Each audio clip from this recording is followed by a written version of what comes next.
Shalom Vracha. Shalom Bracha, Rabbeinu. Ça va? Nous avons un bon Talmid Chacham avec nous aujourd'hui. Rabbi Avraham, Rabbi Amram, avec l'aide de Hachem. Nous reprenons juste un petit extrait, un petit résumé de ce qui a été dit au premier cours. Le deuxième cours, vous allez le recevoir, mais celui-ci, ça va être le fondamental, avec l'aide de Hachem.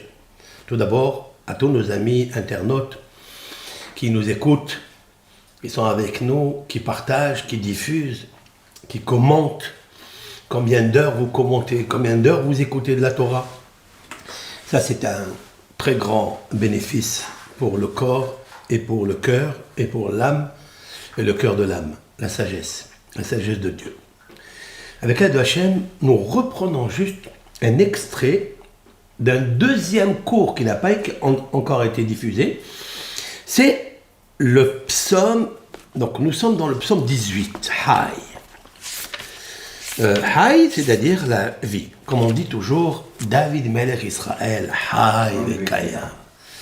David Melech est le roi qui est encore vivant. En fait, dans le psaume 18, Hay, David Melech a 70 ans.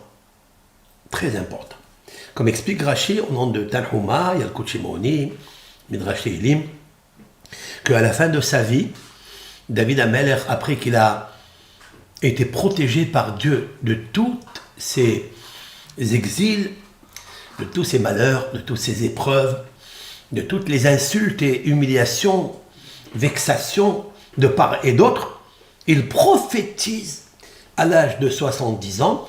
Et je voudrais dire avec l'aide de Hachem que ici, dans ce psaume, se trouvent les 4 exils multipliés par 2. Donc il y a 8 exils. Vous le savez très bien qu'il y a 8 exils. Donc je reprends le psaume dans le verset 5. Vous êtes avec moi? Je vais lire. Afafuni hevle mavet. C'est quoi? M'ont enveloppé les liens de la mort. De quoi il parle? Bien sûr, on aurait pu traduire, comme tous les traducteurs le font, quand il y a une épreuve, quand il y a une souffrance, quand il y a des détresses, et David Amelech avait une consécutive, alors, succincte, une à l'autre. On peut dire que ce sont des liens qui amènent la mort, mais il est sauvé de la mort. On aurait pu dire ça, mais c'est vrai aussi. Mais nous allons voir que le Midrash n'explique pas ça. Les torrents de perdition, le mot Belial dans la Torah, c'est quoi le mot Belial? Avi. Belial. Ce sont les idolâtres en fait. Les idolâtres s'appellent Belial, puisque la Torah là-bas, quand elle parle de l'idolâtrie, la ville qui a fait l'idolâtrie, qu'ils vont sortir des gens parmi les adorateurs de perdition, c'est-à-dire ceux qui font l'idolâtrie, qui sont rivaux à Dieu. Là-bas, c'est marqué Yassou Anashim Belial. Pourquoi il s'appelle Belial? De perdition. Pourquoi il s'appelle perdition? C'est l'explication qu'on donne. Mais en vérité, Belial, c'est la dichotomie de Belial. Ce sont des enfants sans aucun intérêt. Parce que quand un homme, il oublie Dieu, même qu'il soit un grand personnage comme Nimrod ou comme Nabucodonosor, il a reconnu Dieu. Après que Daniel, le prophète, lui a montré qu'il a un seul pouvoir, que son pouvoir à lui, il est entre les mains de Hachem. Et qu'il pourrait être comme un chien cadavre que l'on peut tirer quand Dieu y veut. Vous le savez ça? Nabucodonosor, c'était un homme fort. Il a régné sur le monde entier. Mais qu'est-ce qu'il advint de lui à la fin de sa vie? Vous savez que Nabucodonosor, dans Seder HaDorot, raconte que Dariavesh, c'est le fils de Esther, par Ahashverosh, était un homme très intelligent. Et c'est lui qui allait prendre le pouvoir de Ahashverosh. Mais Nabucodonosor s'est mêlé. Et donc Nabucodonosor a fait la guerre contre Paras, Madaï, en l'occurrence, puisque Nabucodonosor, il est de Babel. En fait, c'est les Kasdiim. Et Ahashverosh, les enfants qu'il avait, c'était aussi des femmes de Kasdim. C'est pourquoi que la galoute de Nabucodonosor, il y a les deux. Il y a Babel et il y a Kasdim. Maintenant, lorsque Dariavesh a commencé à monter au pouvoir, Nabucodonosor a vu ça d'un mauvais œil et il l'a mis en prison de longues années. Et quand Nabucodonosor est mort, tous les gens qui étaient du côté de Dariavesh se rappelaient des bienfaits que Esther avait fait avec eux, qu'elle leur a donné le pouvoir, qu'elle a mérité les 127 provinces, Esther. Ils l'ont fait sortir de prison. Il est allé directement sur le tombeau de Nabucodonosor. Il l'a sorti de là-bas, une charonne, comme tel un homme tient un Kelev, Kalba. Parce que dans le Midrash là-bas, Kalba, il s'appelle Kelev, parce qu'il est Novéah. Le Kelev à bois, il a pris, il a tiré comme ça devant tout le monde pour l'humilier devant tout le monde. Ça veut dire qu'il n'a pas eu à sa mort un digne kavod, honneur, que l'on fait avec les morts. Pourquoi? Parce que c'était une charonne que les hommes vivants, et les a mis en prison. Pour quel intérêt? Pour qu'ils gouvernent tout le monde, même ce qui était une possibilité d'intelligence pour prendre les pouvoirs et mener le monde au pouvoir de Hachem. Vous comprenez ce qui se passe là? Très bien. Alors, Afafon et Hevle Mavet, c'est qui Hevle Mavet? Le Midrash nous dit, c'est Babel ve Kasdim, c'est-à-dire Nabucodonosor. Voilà Hevle Mavet. Ce sont les liens de la mort. Pourquoi ils s'appellent les liens de la mort? Point d'interrogation. La suite. Alors ce sont des Nahale, ce sont les torrents, Belial, ce sont des impies qui n'ont aucun Belial, Ya'ilut en hébreu ça veut dire utilité, aucun bénéfice. Yiva'atuni, qu'est-ce que c'est? Ils m'ont fait frémir. C'est quelle galoute c'est là? Après Babel et Madaï, après Babel, Paras ou Madaï. Paras ou Madaï. Alors, on les appelle Nahale Belial. Très bien. Hevle Sheol Sevavouni, c'est-à-dire les liens, ou on va les appeler les liens du tombeau Sevavouni, m'ont enlacé, m'ont entouré. C'est qui? C'est Yavan. C'est Yavan.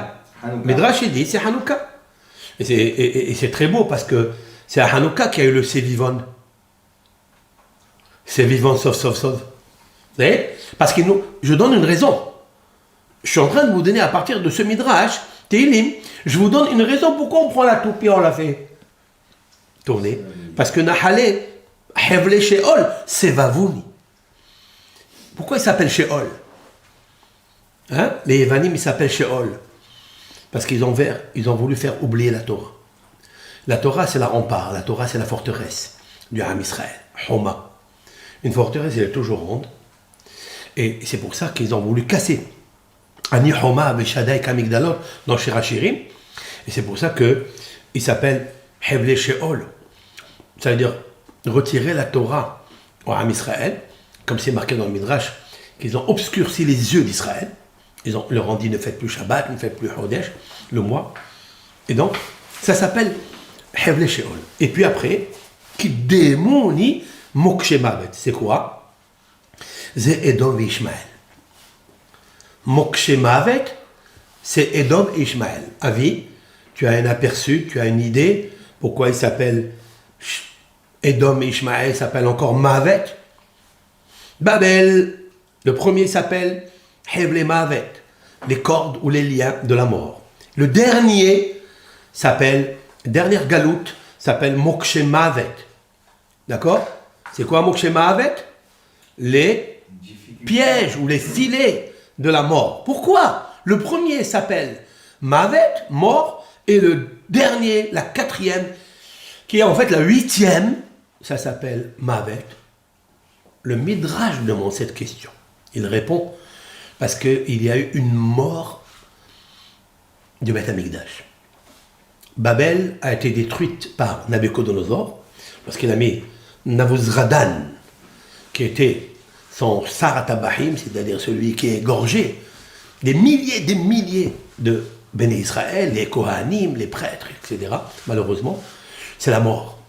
Et le Beth Amikdash qui a été détruit en 100 ans.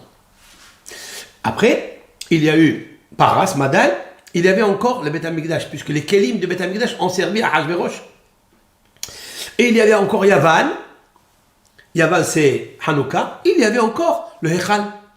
Puisque dans le Hechal, il sacrifie encore Torim ou Veneyona, c'est-à-dire des tourterelles et des colombes. Au moins ça. Mais, lorsqu'il est arrivé Edom et Ishmaël, à ce moment-là, qui démonie Mokshé Mavet, ils m'ont surpris.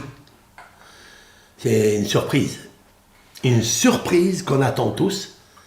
Quand est-ce que va finir les filets de Mokshé Mavet, c'est-à-dire la galoute de Edom, que nous sommes, et la galoute de Ishmaël, qui sera la dernière.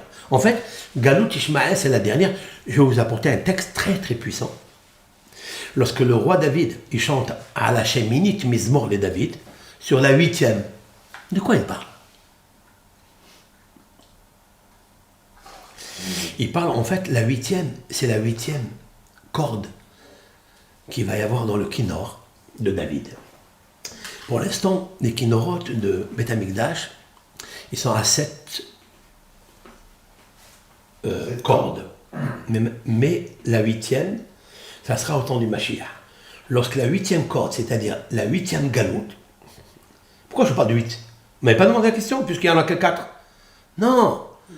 Parce que le Midrash a dit, c'est quoi Afafuni Hevle Mavet? Il a donné 6 explications. La dernière, Afafon, c'est comme une femme qui tisse et double le pointage pour solidifier le tissu, ou l'ourlet par exemple. Elle double la pointe. Comment on appelle ça? Le pointage. Le point. Point de couture. Et la Midrash dit, je vais te donner des tsarot comme le doublage, c'est-à-dire chaque fois double. Première, Babel, Kazdim. Maintenant, je vous demande quelque chose. Il y a eu vraiment Babel et Kazdim, il y a eu double exil? Il n'y a qu'une seule. Alors c'est quoi? La réponse, c'est que, en fait, Nabucodonosor habitait à Kazdim, à Babel, hors Kazdim. Et c'est lui qui a pris le gouvernement de Madaï. Et les Médaïm, c'était donc les enfants de Kazdim. Donc elle était en même temps Bébabel et en même temps des Kazdim. Ce sont doubles. Ça ne s'est pas passé à la même époque, mais puisque Akadosh Baruch Hu, il a fait en sorte qu'il y a Babel et Kazdim qui gouvernent Jérusalem et qui détruisent le temple, ça c'est considéré comme deux galouillotes. Après la deuxième qu'on a dit, c'est Madaï ou Paras. Après, vous avez Yavan ou Mokdon. C'est quoi Yavan ou Mokdon? Alexandre le Grand, Mokdon. Puisque c'est lui qui a gouverné, il a destitué Dariavesh, comme on l'a dit, qui était donc à Paras, qui était à Madaï. Donc c'est considéré comme s'il a fait deux galouillotes. Celle de Yavan, c'est-à-dire les Grecs, et celle de Mokdon lui-même, qui a gouverné cela. Et le quatrième, c'est Mokshé Mavet, ce sont les pièges ou les filets de la mort. J'explique maintenant. Attendez, je vais m'arrêter là. Pourquoi Edom et Ishmaël s'appellent Mokshé Mavet? Explication, Mokshé, les pièges, ou le filet, comme le traduisent tous les traducteurs. Mais je voudrais expliquer quelque chose de très fin et kabbalistique. Dans le Seder HaYetzirah et dans le Pirkei de Rabbi Eliezer, écoutez ça, je vais vous lire ça. Nous lire quelque chose de très intéressant. Je vais le prendre dans les mots parce que pour le trouver, le voilà. Regardez bien. Écoutez ce qui se passe ici, quelque chose d'extraordinaire. Dans Pirkei de Rabbi Eliezer, dans le chapitre 30, il dit comme ça. Nisayon Téché. Écoutez, c'est très important. En fait, cette partie, de Édom et Ishmaël, qui est la 7e et la 8e, c'est celle qui nous concerne. Le Kinor de David, il était à 7 cordes. Pourquoi? Parce que chaque fois qu'il a chanté une corde, il a demandé une miséricorde pour nous sauver. Babel, après Kazdim, après Paras, Madaï, Yavan, Mogdom, Édom, Ishmaël. et lui, il est le contraire de Esav. David Améler, il sait que Esav, c'est son concurrent. Esav était rouge, était roux. David Améler était roux.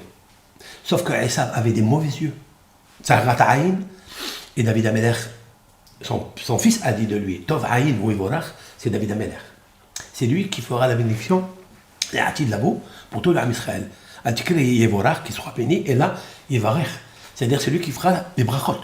C'est extraordinaire. Pourquoi? Parce qu'il avait un bon œil. D'ailleurs, c'est marqué Tov Ro'i. Il avait un œil beau. C'est marqué dans le texte de Divrei Yamim. Il avait les yeux. Qu'est-ce que ça veut dire? Il avait une bienveillance. Quelle est la bienveillance?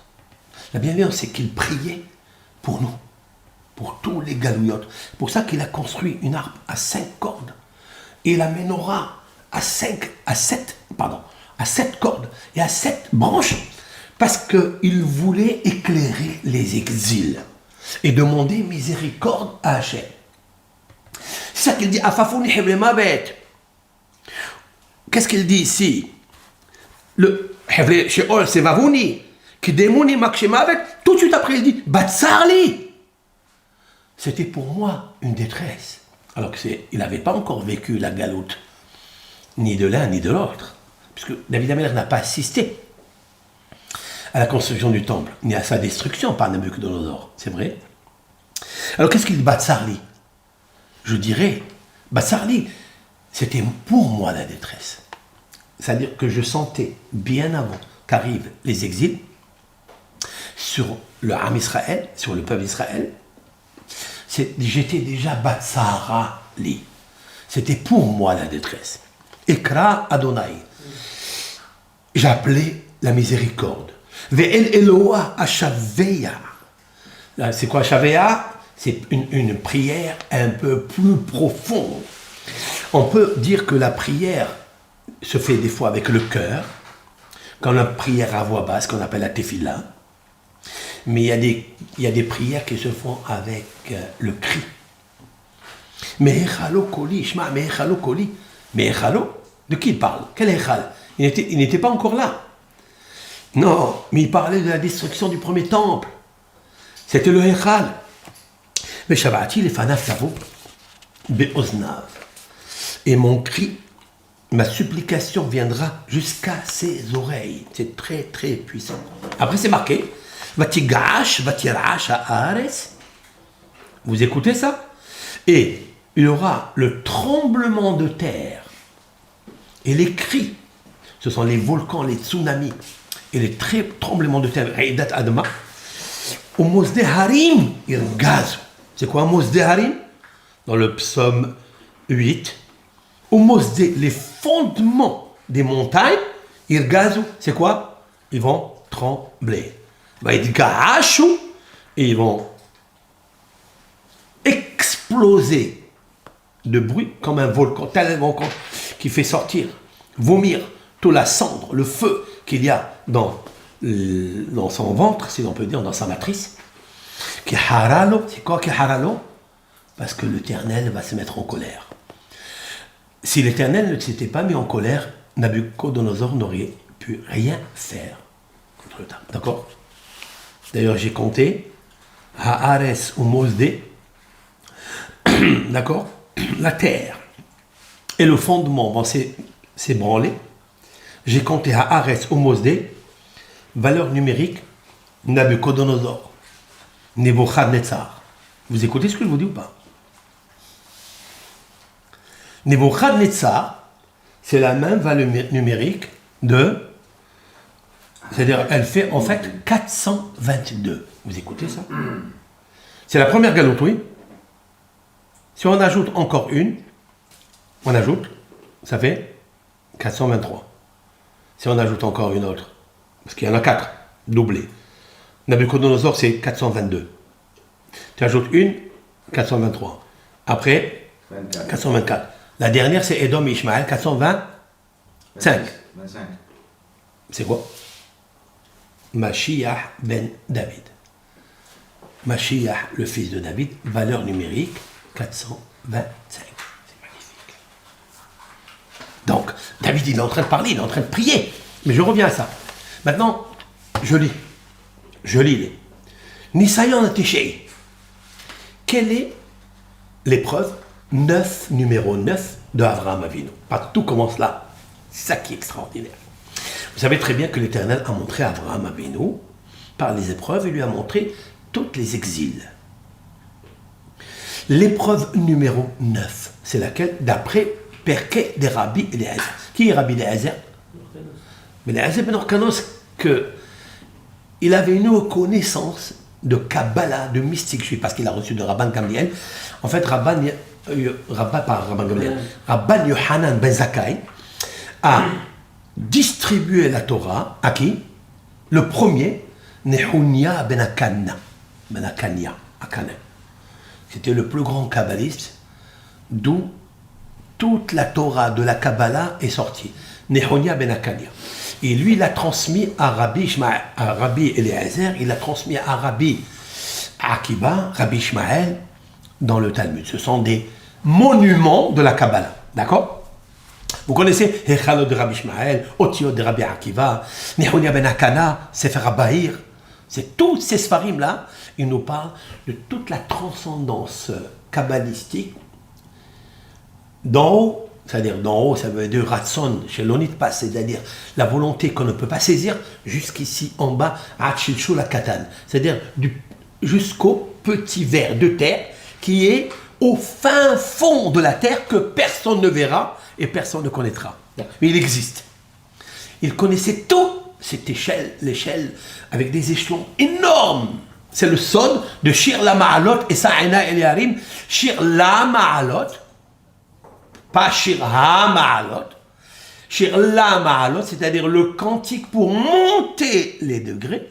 Pas comme Shir ha-Ma'alot, le cantique des degrés. Pour monter les degrés, donc c'est une échelle. La lettre Lamed est une échelle à 30 échelons.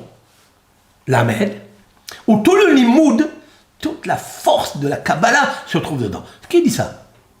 Rashi. Rashi a expliqué que le Lamed, ce sont les Shloshim Kohen en araméen. En araméen, Kohen, ce sont les échelons. Peu importe. Maintenant, écoutez, c'est quoi la 9e épreuve? Ishmael nolad bekeshet, venitraba bekeshet. Rabbi Eliezer ben Orkanos nous dit quelque chose de magnifique.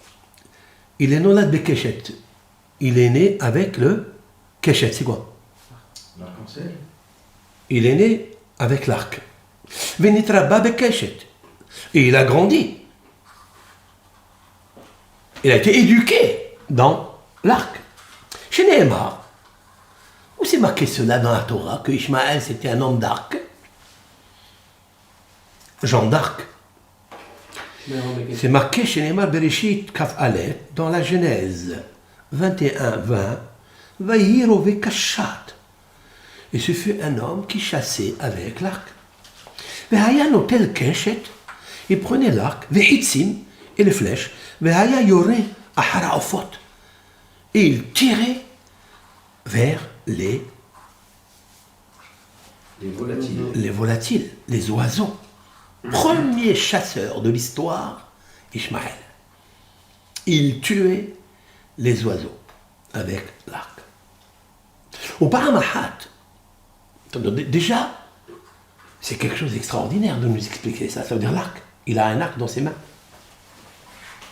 Au Paramahat ra'a et Yitzhak Yoshev levado. Un jour, il a vu Yitzhak qui était assis. Levado, c'est quoi levado? Il était Yoshev levado, il était assis. Et il méditait avec levado. Un homme, mais levado.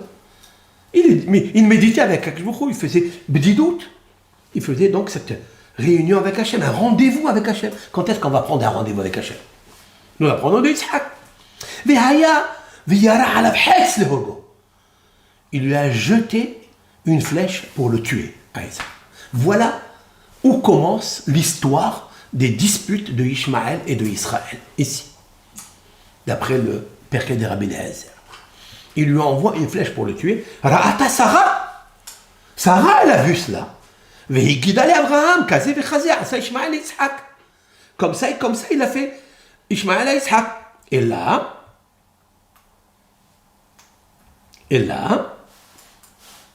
Amod, Octobre Isaac, comme ma Ishmaël Kadoukhou, Nitel les Aracha. Qu'est-ce qu'elle a fait? Sarah, elle était prophétesse. S'il y a une action que deux frères, même que ça soit d'une seule mère, Ishmaël de Hagar, Isaac de Sarah, elle lui dit, maintenant, tu vas écrire tout le testament de ce que Dieu t'a donné, les bénédictions que Hachem t'a octroyées, tu vas les donner tout de suite à Isaac ou Zaracha. Hayecha, she'en ben ha'ama hazeh, il dit, sur ta vie, ça veut dire elle jure. Elle lui dit, jure. She'en ben ha'ama hazeh, cet serviteur-là, le fils de la servante, Yoresh ein beni im Yitzhak. Je ne voudrais pas qu'il hérite avec mon fils, avec Yitzhak. Mon fils, c'est Yitzhak. Chez Nehemar, Batomer le Avraham. Et c'est pour ça que c'est marqué dans la Torah. Garesh ha'ama hazot ve'et bena. Éloigne-le. C'est-à-dire répudie-la, elle et son fils. Parce que beaucoup de peuples, de nations, surtout parmi les musulmans, quand ils lisent ce qui est marqué dans la Torah, ils ne comprennent pas ce qui s'est passé.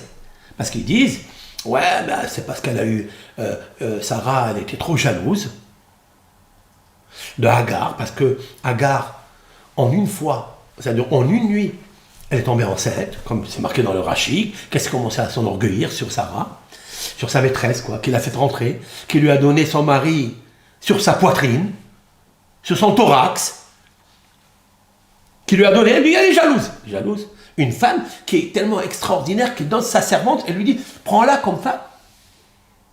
Et elle dit en plus, car grâce à ce geste, je vais me construire. Je vais me construire. Ça, c'est des paroles que la Torah a écrit. Donc on voit la modestie de Sarah. Mais personne ne sait que Yitzhak a failli être tué par l'arc et la flèche de Ishmaël. Et c'est pour ça, seulement pour ça qu'elle lui a dit, je ne veux pas, je veux pas. Qu'est-ce qu'il a fait Abraham Avinu? D'ailleurs, il a dit, Ketov get Gerushin. Elle lui dit, Amra Sarah l'Abraham, écrit un acte de divorce, Beshallah, et renvoie, répudie, dans le sens littéral, et à Amazot, cette servante, Ouvena, son fils, Me'alai ou Me'al Beni, de moi et de mon fils. Minha olam hazeh ou minha olam haba. C'était des termes très puissants, attention. Ou mikol haraot sheba'u Abraham. Il dit de tous les malheurs qu'il a eu Abraham, c'est-à-dire les 8 premières épreuves,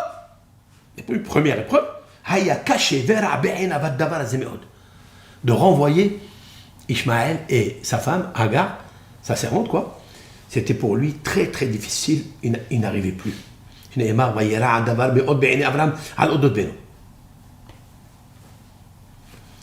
Amar Rabbi Yehuda, Abraham il a accepté ou il n'a pas accepté? Oui.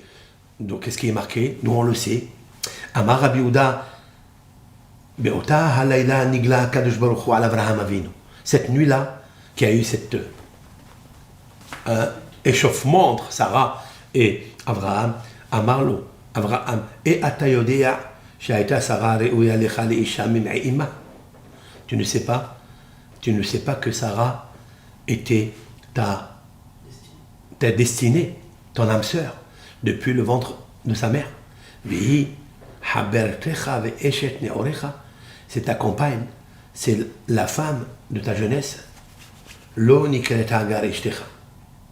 Velo nikret Sarah shivhatecha. Hagar, c'est pas ta femme. Et Sarah, c'est pas ta servante. C'est pour ça qu'il lui dit, cette nuit-là, il lui dit, Ava Sarah ishtecha yoledet lecha ben. Ve Hagar lo nikret ishtecha ela shivhatecha. Etc. Stop. Le Mefarash ici, il dit quelque chose d'extraordinaire, que je vais revenir. C'est quoi?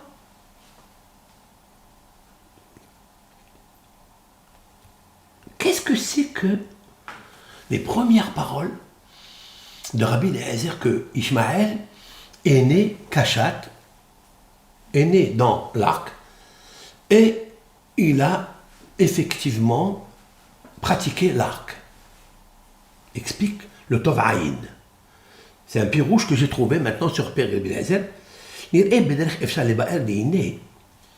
dit en fait, en substance, je vais vous le lire, il dit pourquoi, et avec ça je vais répondre, pourquoi Édom ils sont à côté d'Ishmaël? Pourquoi la 7e galoute, c'est Édom, où nous sommes, et Ishmaël terminera la galoute, le 8e. Pourquoi? Il explique en substance, en fait, il ne parle pas de ça. Il dit on voit que chez Esav, qui est Édom, Ésaü, le frère de Yaakov, l'Éternel, il a dit à Yitzhak de le bénir. Il lui a dit Al-Harbecha tihi.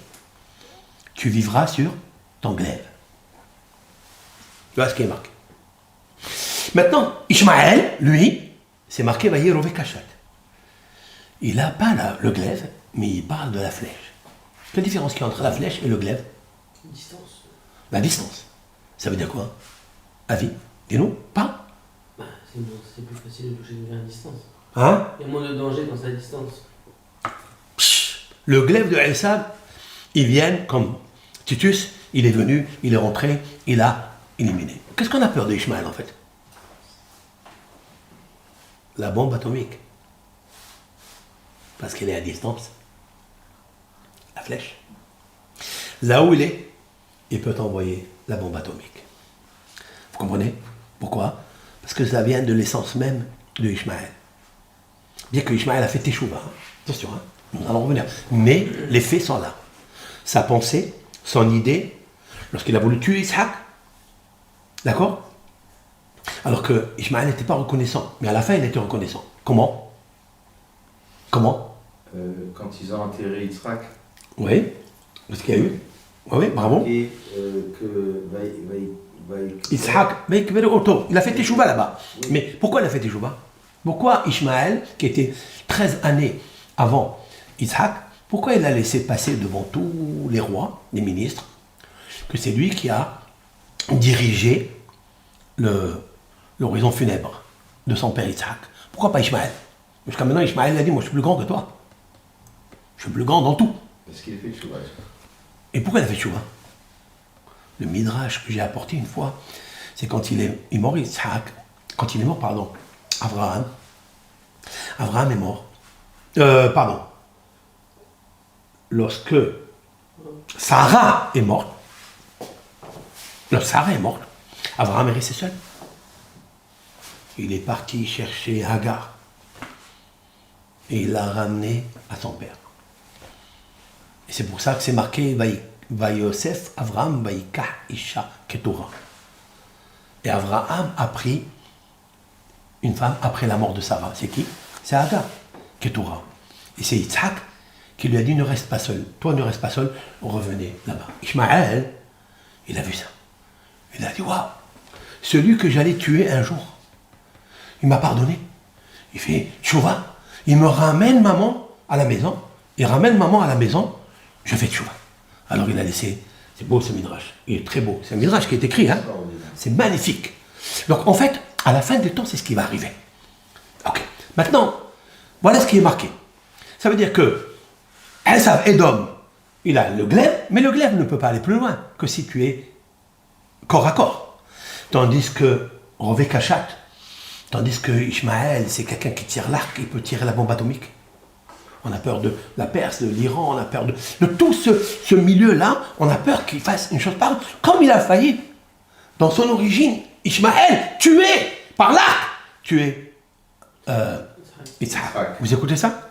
Maintenant, pour ma part, voilà pourquoi c'est marqué Mokshe Mavet. C'est pas seulement le filet de la mort. David Ameller, il parle de ça. Qui démonie Mokshe Mavet, ils m'ont surpris les pièges de la mort, non. Les glaives et l'arc de la mort. Mokshe milachon kashat. Milachon arc. Kéchet. Pourquoi David Ameller, il prie toujours sur l'arc-en-ciel, aux 7 couleurs? Parce qu'il veut diviser Édom de Ishmaël. Vous écoutez? Adkan. Jusqu'à là, c'est magnifique. Maintenant, écoutez bien. Attends, Oui. Ça veut dire que Vas-y. les Vas-y, 7 vas-y. couleurs, ça veut dire que ça exprime les 7 exils. Les 7 couleurs sont une réparation, miséricorde. Chaque couleur correspond à une corde. Chaque couleur correspond à une séphira, un attribut de Dieu, comme le Hesed, couleur blanche, Gevura, couleur rouge, Tiferet, couleur mélangée. Après, c'est une harmonie, d'accord, entre les deux, etc., etc. Jusqu'à, chez Virisk, la 7e, c'est Malchut, c'est Bleu azur. Bleu azur, c'est David Ameller. C'est le roi David. David Ameller, maintenant, dans ce psaume, il est en train de réparer les exils qui arrivent plus tard. Voilà, maintenant je réponds. Pourquoi au début c'est marqué Hevle Ma'avet, les liens de la mort? Parce qu'en fait, Nabucodonosor et Kazim ont tissé des liens pour tuer, littéralement, pas seulement les corps, c'est détruire le temple, enlever la Shekhina. C'est pour ça que Dieu, il est séparé de la Shekhina jusqu'à maintenant, de la divinité, de sa majesté, de la comment on appelle ça, magnificence. Et donc, elle est en galoute, elle est là. Et David Ameller, il cherche à la restaurer. Il cherche à la faire monter jusqu'en haut. C'est pour ça que Mashiach ben David, c'est le seul qui va réparer par la 8e corde. Il lui faut, et c'est pourquoi les Midrashim tous parlent de la Mnaseah pour le chant de Hachéminite, de la 8e. Alors pour arriver à la 8e, il faut réparer le 8. C'est quoi le 8? Le Brit Mila. C'est le 8e jour de Yitzhak, puisqu'Yitzhak, oui, Yitzhak, on commence de lui, non? Yitzhak, la galoute, elle a commencé de Yitzhak, puisque les 430 années, nous n'avons pas vécu en exil en Égypte que 210. Pourquoi c'est marqué chez Abraham que je vais te donner 430 ans d'exil? D'ailleurs, c'est marqué dans la Torah, Moshe ben Israël, Yeshuv ben Misraïm, 430 shana, 430 années. C'est pas vrai? Il dit à Kadosh Baruch Hu, je vous demande, qui démonie, j'ai fait la surprise et j'ai devancé depuis Yitzhak. Ouais. D'ailleurs, si vous prenez le mot Yitzhak, qu'est-ce qu'il y a dans Yitzhak? Pourquoi Yitzhak il s'appelle Yitzhak? Yud. Si vous prenez le mot Yitzhak, qu'est-ce que vous trouvez dedans? Je vais vous l'écrire ça de suite, comme ça vous voyez bien. Yitzhak. Je vais faire la décomposition du mot Yitzhak. D'accord?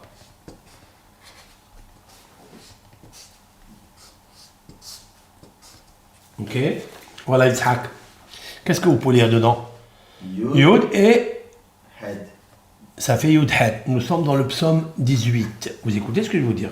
Et qu'est-ce qu'il y a après? Kouf, Tzadik, Ketz. Ketz, c'est l'avènement messianique, la fin des temps. Et en fait, David Ameller, il est relié avec tout ça. C'est pour ça qu'il parle des 8 galouillotes. Parce qu'il commence par Yitzhak, parce que ça commence par Ishmaël. Mais je vais vous dire quelque chose ici de terrifiant. Terrifiant. Écoutez. Donc voilà en fait ce qui s'est passé. Maintenant, vous avez les feuilles. Chers amis, je voudrais apporter de là. Je voudrais que tout le monde écoute cela avec une force, une puissance de la prophétie de la Torah. Comment l'Éternel confirme ce que David, le roi David, il dit, hein, tu as mis tes paroles dans ma langue et tes mots dans ma bouche. Comme ça, il a dit David Ameller. Umilato aleshoni. Dis-moi, il a mis les paroles. Ça veut dire quoi? Maintenant, nos sages ont expliqué tout cela dans le texte. Car on parle ici que les tribulations des exils sont marquées ici. Mais où c'est marqué ça? Je voudrais que vous preniez, s'il vous plaît, la première. Votre serviteur Menahem Beros, l'Éternel a inspiré quelque chose de magnifique. Et je vous ai dit déjà que si je suis venu dans ce monde que pour dévoiler ça, c'est extraordinaire. Merci Hachem. Non, Dayenu, non encore. Mais il y a beaucoup de choses à faire. Voilà le psaume, chers amis. Voilà le psaume entier. Il est là. Tu vois, Avi? Tu vois ici? Je vais te faire sortir dans ce psaume à 51 versets la puissance subatomique prophétie de la Torah. Tout est inscrit ici. Tout. On commence? On va commencer par le premier. On va y aller à...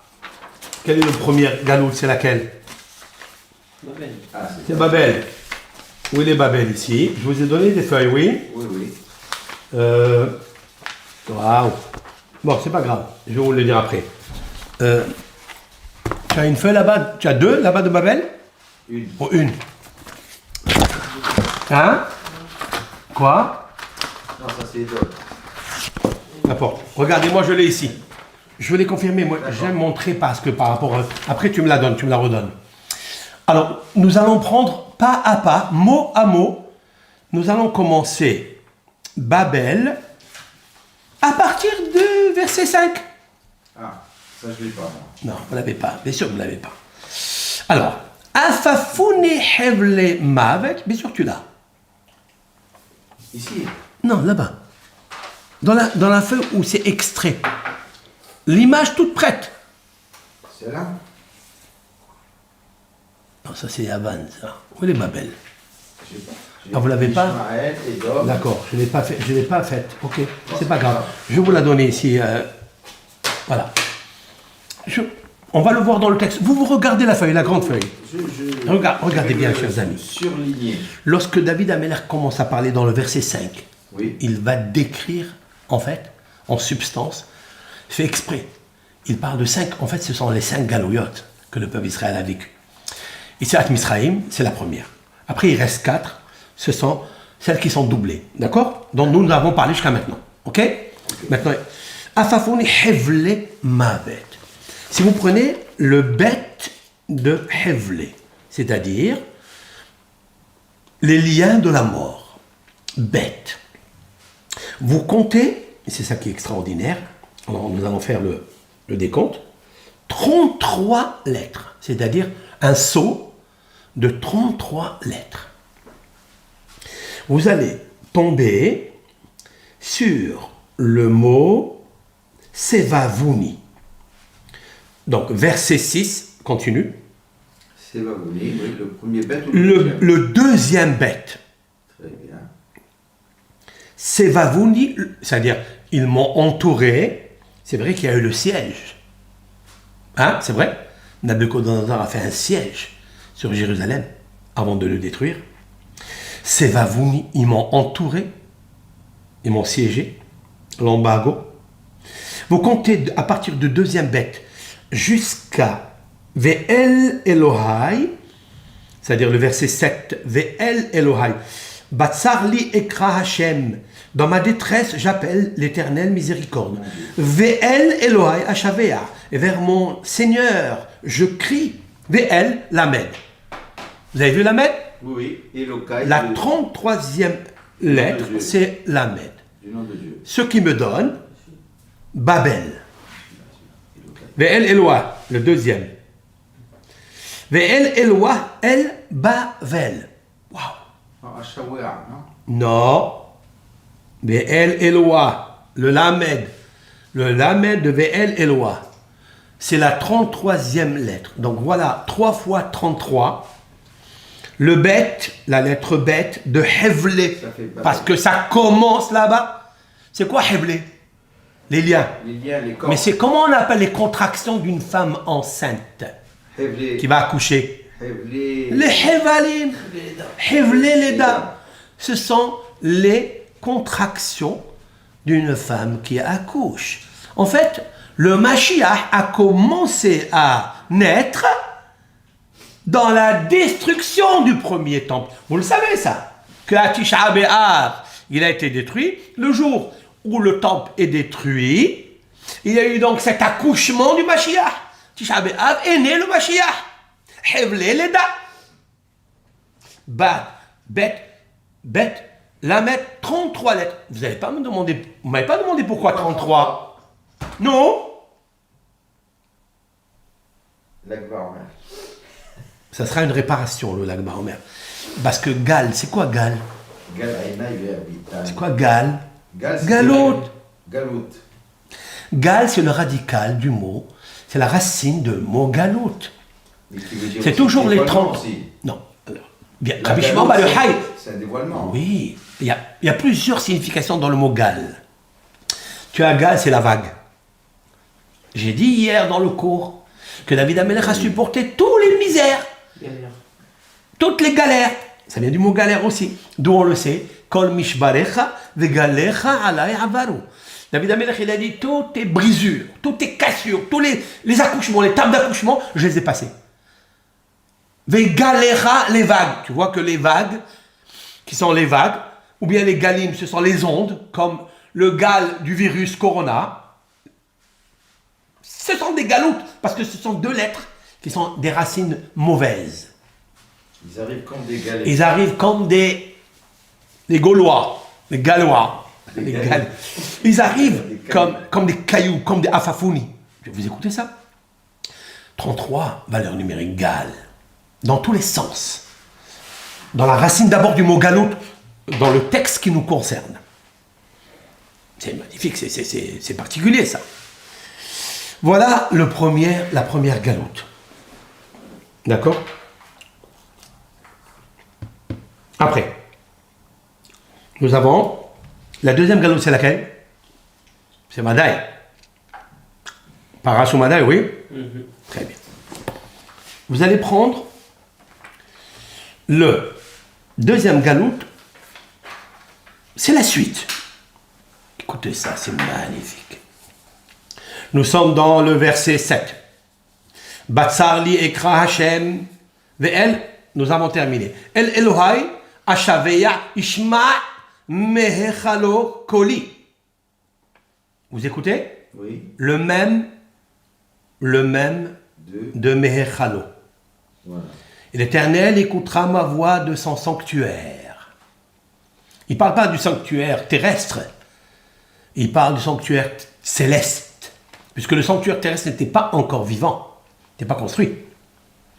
Alors donc David, il prophétise à l'âge de 70 ans. Il est en train de prophétiser ce qui va arriver dans les exils à venir. Mehechalo le même. Alors si je vous demande quelque chose, combien de lettres j'ai pensé compter pour avoir des sceaux pour trouver Madaï? D'après vous, vous direz quoi? Hein? 26. 33 aussi. Une autre galère. Quoi? 33 aussi, c'est une autre galère. Non. Je ne vous l'ai pas donné ici la feuille. Non. C'est pas possible. Même Madaï, je ne vous ai pas donné. Peut-être oui. Je ne vous ai pas donné. Je vais vous dire de suite, comme ça, avant de confirmer ce que je dis, je voudrais d'abord... Attends.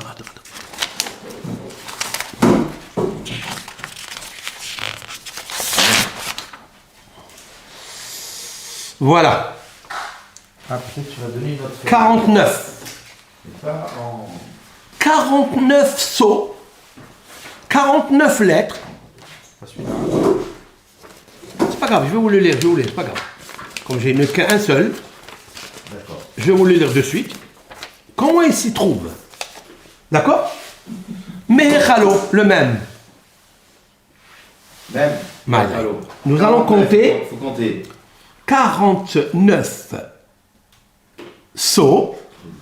Nous allons trouver le dalet de Madaï, bien sûr. Ou Mosdé. Il se trouve au Mosdé. C'est-à-dire Mosdé, donc ça sera dans le verset 8 qui dit Vatigash vatir'ash haaretz.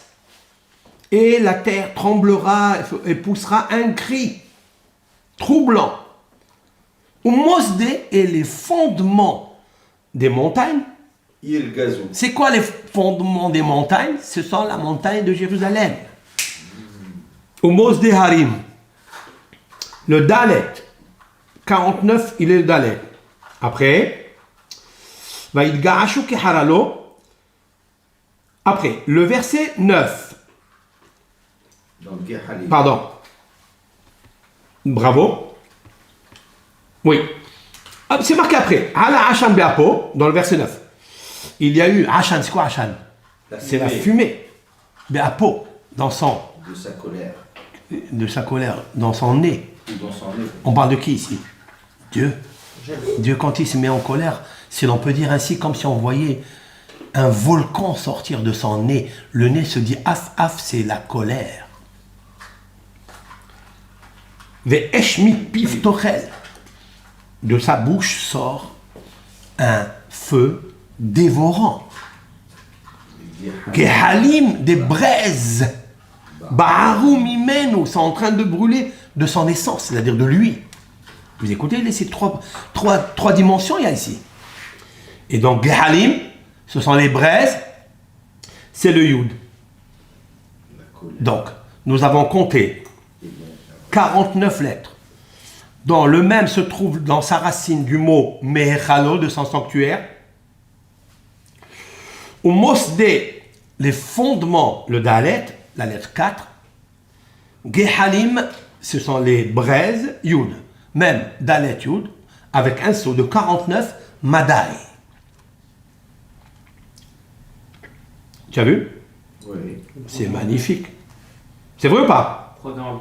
Hein? 3,49. Ah d'accord, alors, ça c'est une très bonne question. J'ai marqué ici quelque chose. Vous savez très bien que lorsque Haman, Racha, il a voulu contrecarrer les prières de Mordechai pour amener la galoute. Et que ça, comment on appelle ça? Parce que Madaï, c'est ici, on parle de... On parle de...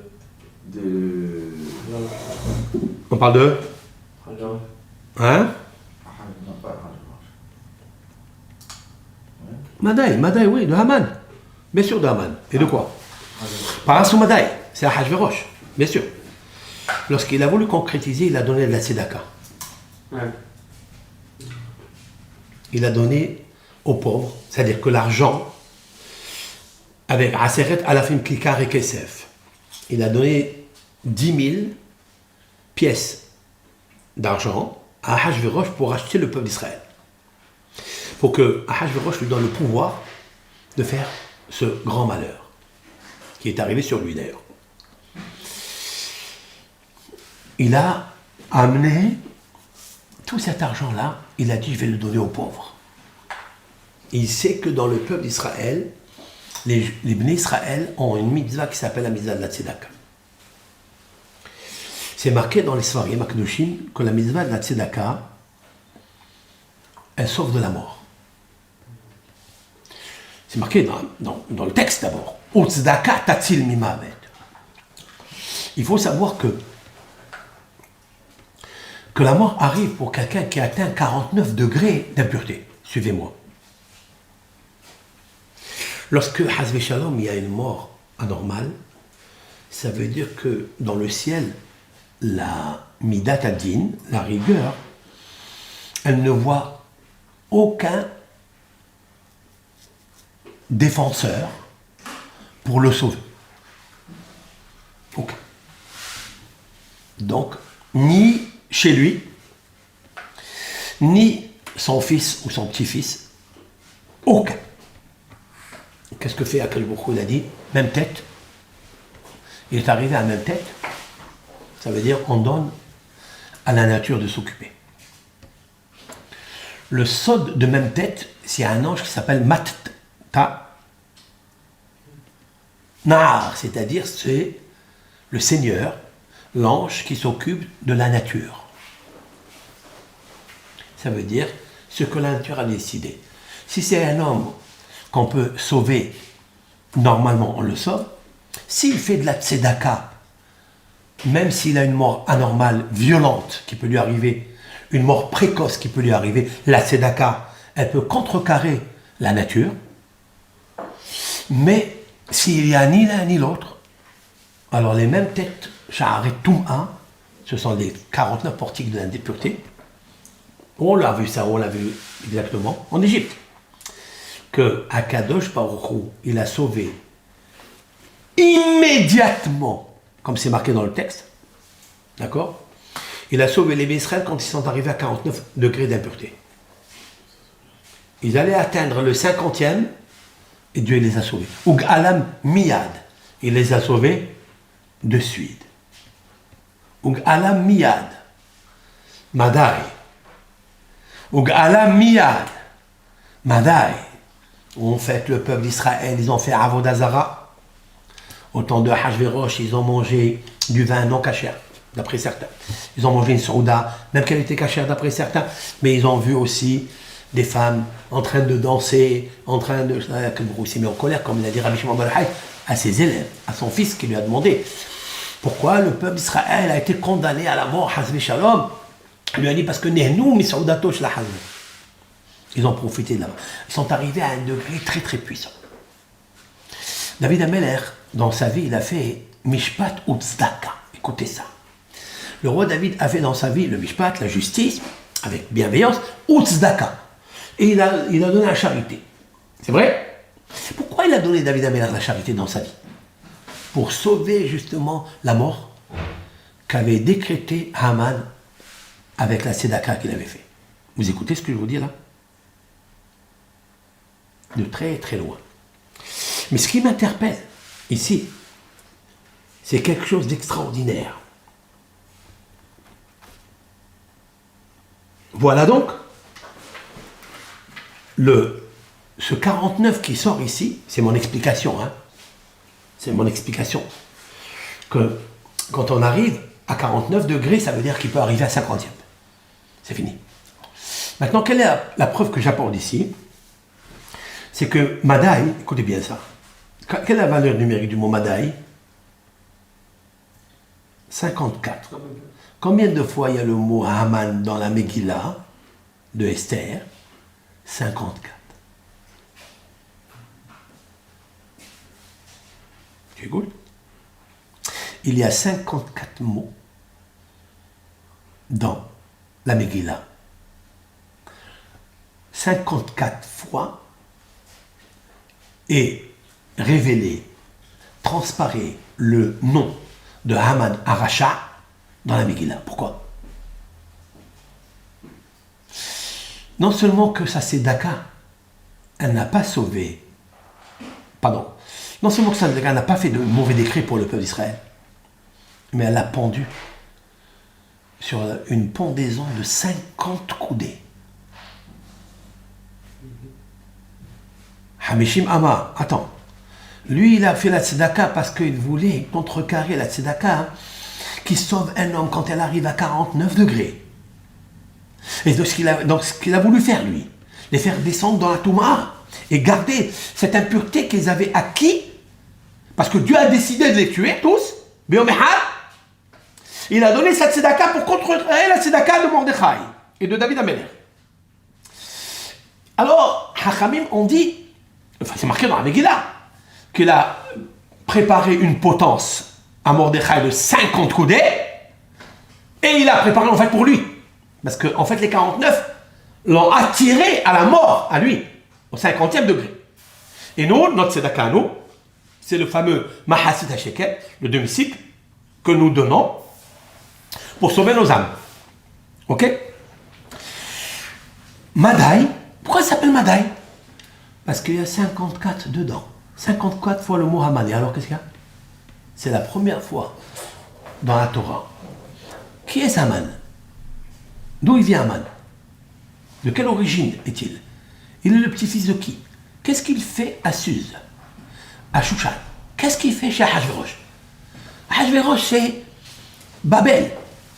Paras ou Madai. Paras ou Madai. Qu'est-ce qu'il fait là-bas? Réponse? Il était le 7e, écoutez ça, le 7e prince conseiller de Hachvérosh. Mais qu'est-ce qu'il fait là-bas? Il est le petit-fils de Esav. Haman est un édomite de Édom. Il est la 19e génération à partir de Esav. Esav, Eliphaz, Amalek, jusqu'à Haman, 19 générations. Vous écoutez? Qu'est-ce qu'il fait là-bas? Il est de partout où il faut détruire le peuple d'Israël. Et d'un coup,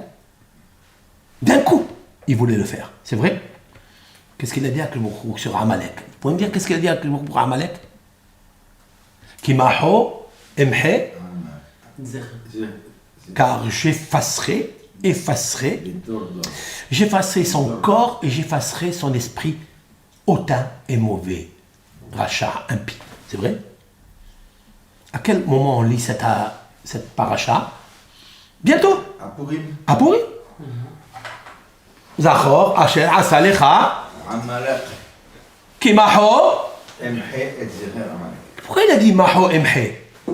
Maho Amalek. Emhe Haman. D'où tu sais? Emhe, valeur numérique Emhe, j'effacerai. Aleph. 49. Non, plus. 59. Non, là, doucement. Mais 48. Allez, je vous laisse. 49 plus. Imre, c'est avec un. Avec un yod à la fin? Non, Aleph, même, Het, He. Et, ah, d'accord. 48. Ah, c'est 48, 49, 54. 54. 54. Madaï. Madaï en Médie. Madaï, c'est 54. 54 fois le nom de Haman. Et le dernier, c'est quand ils ont pendu Haman.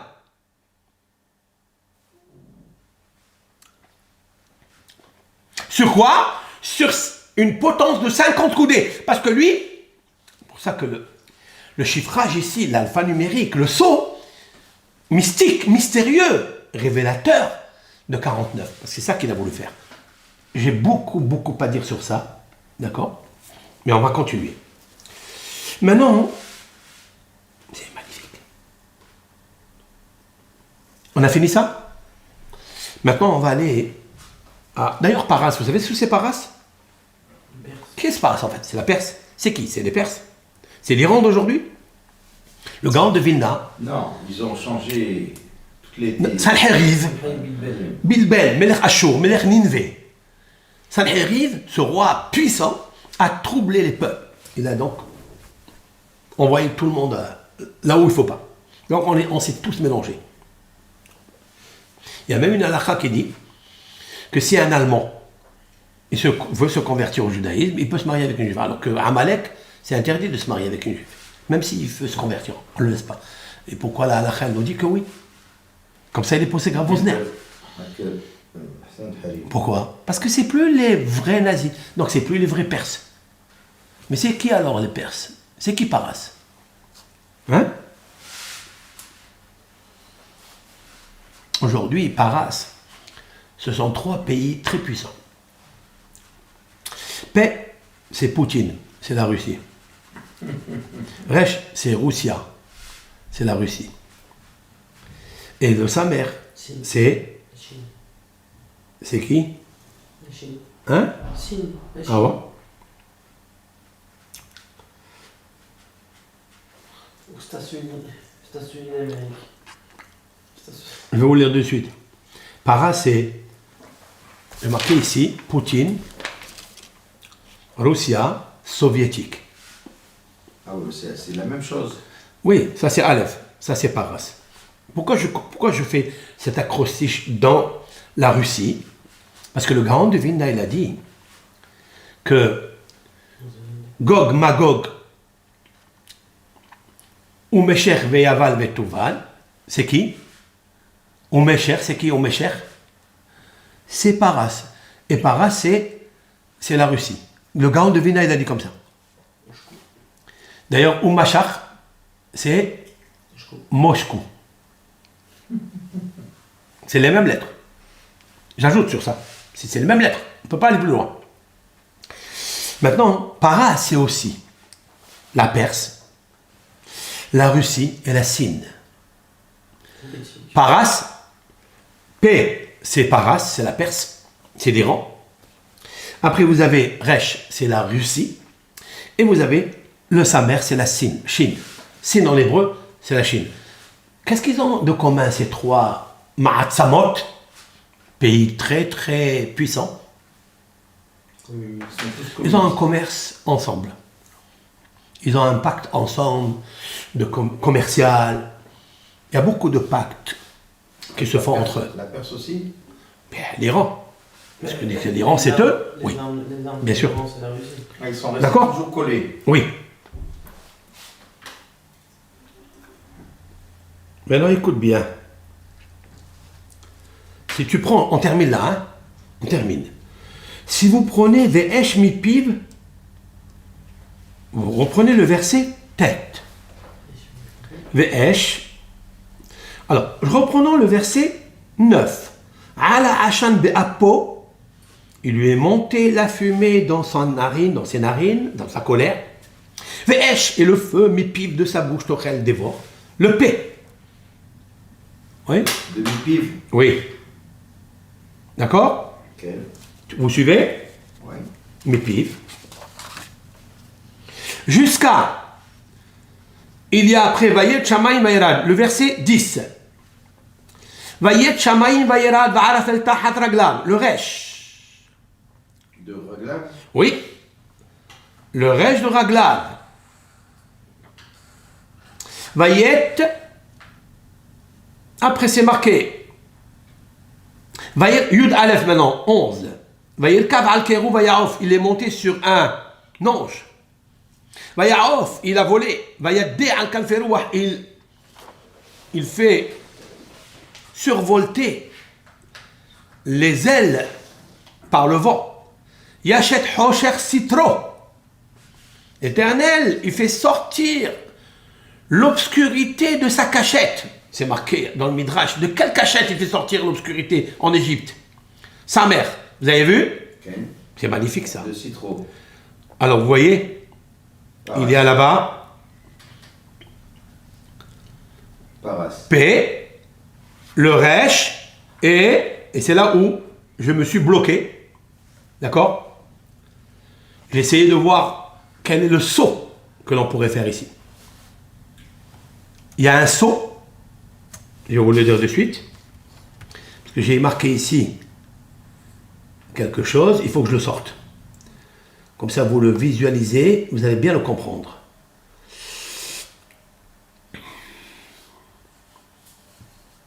Et c'est ça qui est magnifique, extraordinaire. Donc j'ai dit, c'est là, waouh, c'est sublime. J'ai compté, magnifique. 39. D'où tu sais? J'ai compté. Ah, tu as compté le premier.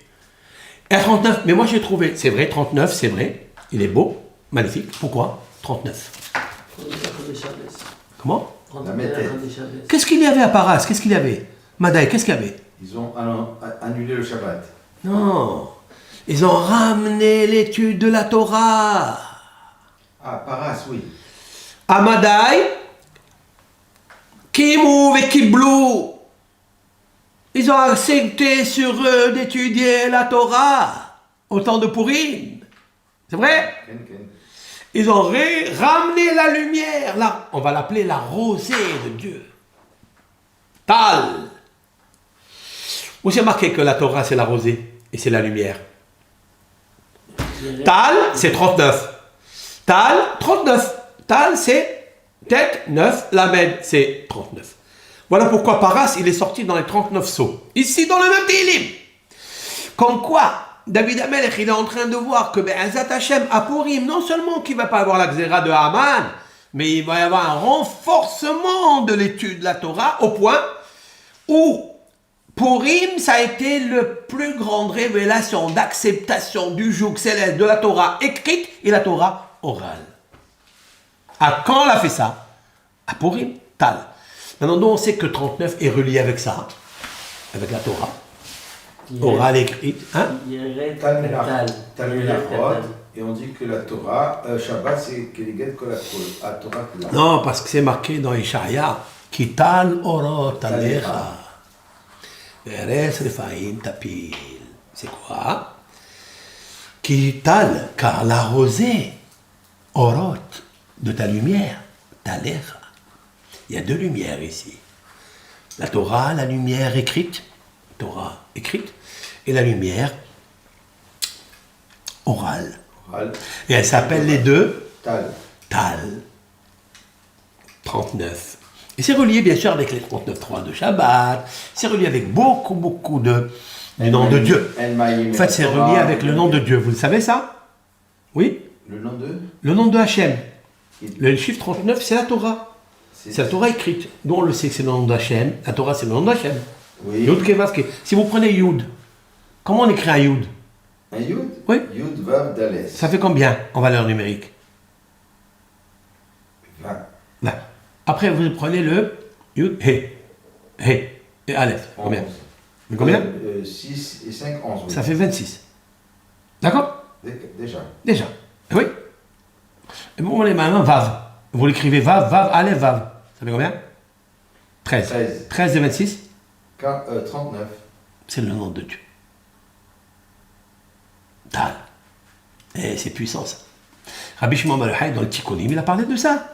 Dans un petit hadith, il a parlé de ça. Oui. C'est magnifique. Extraordinaire. Igletal. C'est le dévoilement de la rosée céleste. C'est quoi cette rosée céleste? Vous comprenez que c'est le Igletal? Le Gilouï de la rosée. C'est avec cette rosée que Dieu va faire revivre les morts. Vous avez vu Paras ici? 39. On arrête là. On continuera avec l'aide Hachem. On a commencé. Oui. On a commencé Babel. Avec Kazim. On est sur le point de finir là. Paras et Madaï. Voilà les deux. Ça fait 4 galouillotes. Donc, voilà. Maintenant il nous manque Yavan. Avec Mokdon. Yavan Et Edom et Ishmaël. Voilà. D'accord? Enfin, cet après-midi. Si Dieu veut, avec un peu de temps, cet après-midi, on continuera le cours. Shkoyach. Shkoyer. Bracha v'atzlacha à tout le monde. Merci beaucoup, Rabbeinu, pour ce beau cours.